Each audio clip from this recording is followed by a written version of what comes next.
What's up, everybody? We're back again. Super early look this year at the 2025 Fantasy Football Quarterback Rankings. I'm diving into my top 30 quarterbacks heading into this season, factoring in weapons, offensive line strength, and just overall fantasy potential. Whether you're prepping for redraft or dynasty, this list is your early edge. Let's dive right into it. Starting out, we're going to rank them as you can see them on the screen, 1 through 30, and obviously they're going to be split up into a couple different tiers and certain notes on certain guys. So we're going to start off with our top 4, and that's what I'm calling our elite dual threat monsters. They're also known as week winners and league winners. These are the guys that are going to win you every single week that you throw them out there. They're going to put up big points. They're going to be the 4 highest scoring quarterbacks each week. And they're really going to give you an edge over a team with any of the other quarterbacks on this list. Josh Allen, we know all about him, right? He's probably the most consistent of the bunch. He's got the highest ceiling, but the highest floor. And he's done it without having threats in the past. So, the fact that he doesn't have Diggs or Amari Cooper or, any of those guys anymore, it doesn't really affect him. I mean, he turns anybody into a stud. We have Lamar Jackson, MVP year after MVP year. He always puts up an MVP year. He doesn't always win it, but, he's got a growing wide receiver room, and he's explosive. He's only getting better every year. Then we got Jaden Daniels coming into his second year. If there's concern for any of them, maybe a sophomore slump here. I'm not too worried about him. I think Washington's kind of a sneaky team. I think he'll be really good this year as a fantasy option. That's why I have him at number 3. Then we got Jalen Hurts. This offense kind of took a step back last year in the passing game, at least. Saquon Barkley came in, and he was really the focal point of that offense.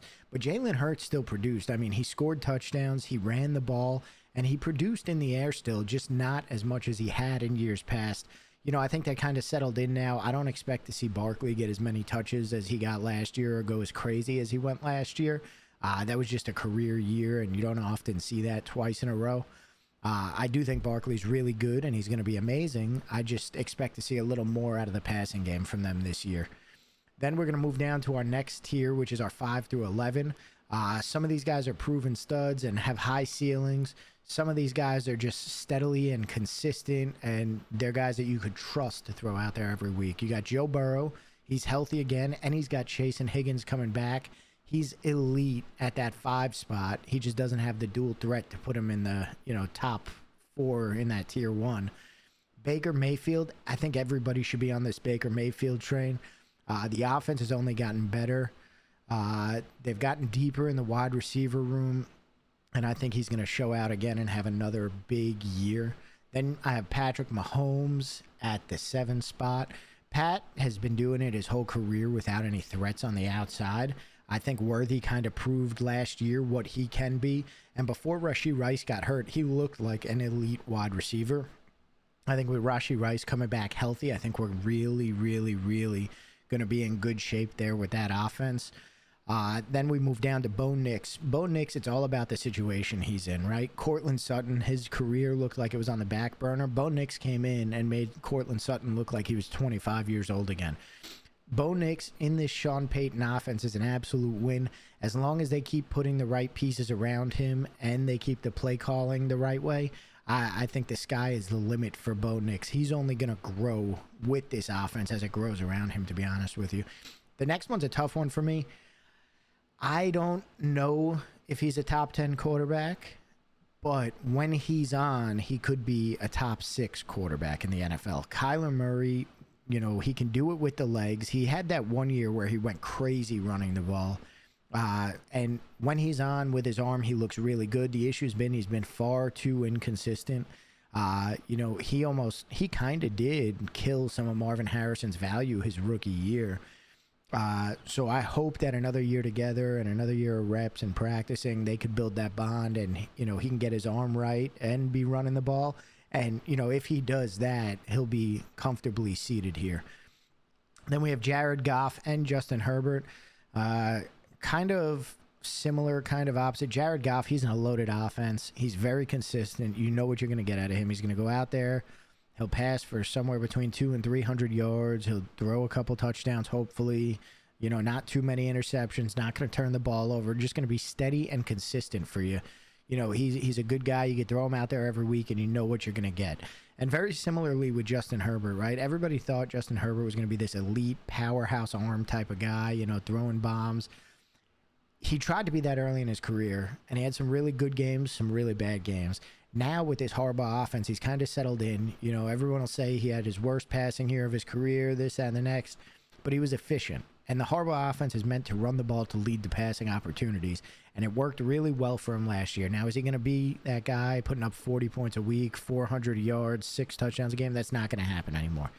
You're not going to see it. Between 200 to 300 yards, you know, every once in a while, maybe you'll see him go up over 300, maybe a couple touchdowns and control the ball. Steady weeks. That's what we're looking for here, especially the bottom half of this kind of tier here.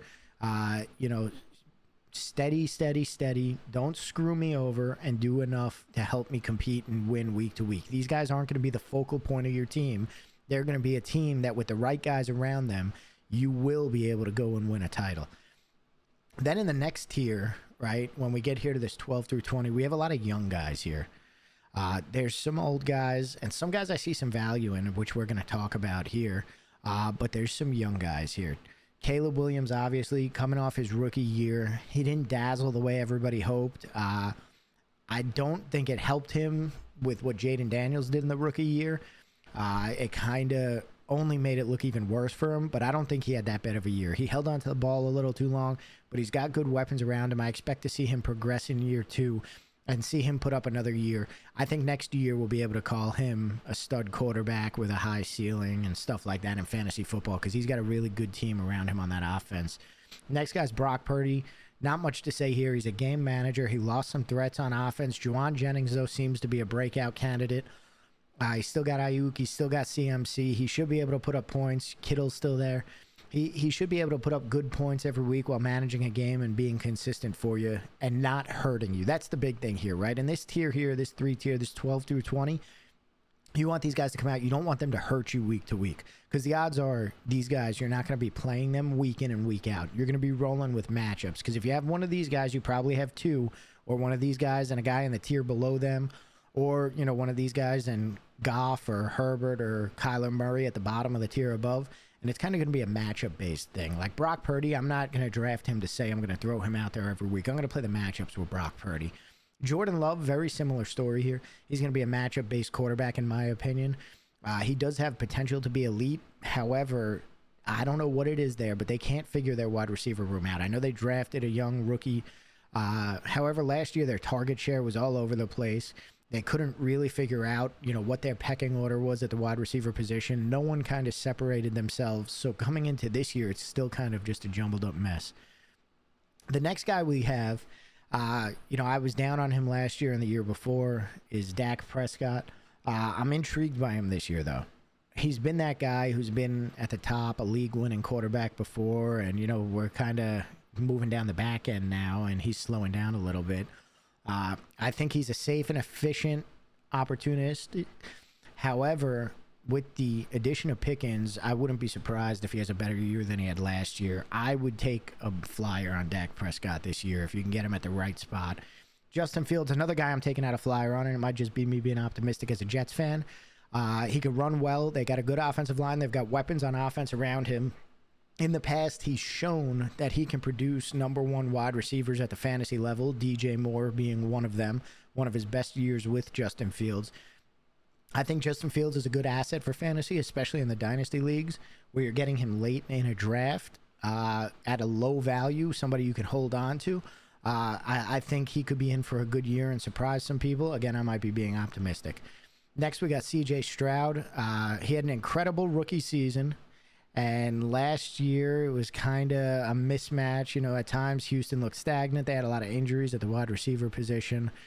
I'm not sure how I feel about C.J. Stroud. He has the arm talent. He has the arm makeup. He doesn't run the ball that much. So don't expect a lot on the ground from him. But if he can keep that connection with Nico Collins and build the rest with this offense, he could be a very good option. I could see him, you know, similar to Jordan Love and Caleb Williams, moving up this list. This next target here, Drake May is somebody that I am targeting in a lot of my leagues. At number 18, I think that he's a good late round pick. He's a good sleeper. They have a solid team. The scheme's good, and they're trying to build around him. I think he's only going to get better year after year, and I think he showed some really good flashes early on. He could do it with his legs, too, and score some touchdowns. So I think he's somebody that we'll definitely see climbing up as we go year after year here. Then we got Trevor Lawrence in the 19 slot. I think this is Trevor Lawrence's last chance to prove he's elite. They, got Brian Thomas Jr. last year. Great year. They brought in Travis Hunter this year. You have two threats at wide receiver now. Now it's time for you to go out and do it. I give him a pass because of his past two play callers, Urban Meyer and Doug Peterson. I don't think they've done him any favors, but I think this is it. This is his last chance. At 20, I got Tua Tagovailoa. He's accurate as hell. Loaded offense with Tyreek if he hangs around, and Jalen Waddle. The sky's the limit for him, but he can't stay on the field. He's one of those guys you need him to stay on the field because we've seen in the past when he stays on the field, he produces and that team produces. He just can't stay on the field. Tua stays on the field, you see him moving up into that second tier, a top 12 to 15 quarterback. But it's all about what it is here is, the upside that these guys have. However, they can also break you and be very volatile and hurt you. So always have a backup plan when you're in these areas. Then we're going to get into tier 4, which is going to close it out. And, this is your flyer or a desperation guy or, your quarterback 2, maybe a young guy that you believe in that you might be able to keep in a keeper league or, a guy you're just getting late in the draft and hoping he turns into this year's Jaden Daniels. We got Matthew Stafford. When he's healthy, he's capable, but he's getting older and injuries are a thing. Then we got Bryce Young right after that at 22. Bryce Young has a new coaching staff. He's got some wide receivers in there. I think he's worth a flyer as a quarterback, too. He showed towards the end of last year what he could do. However, he hasn't started off seasons hot in the past, so we'll have to see how it goes with him.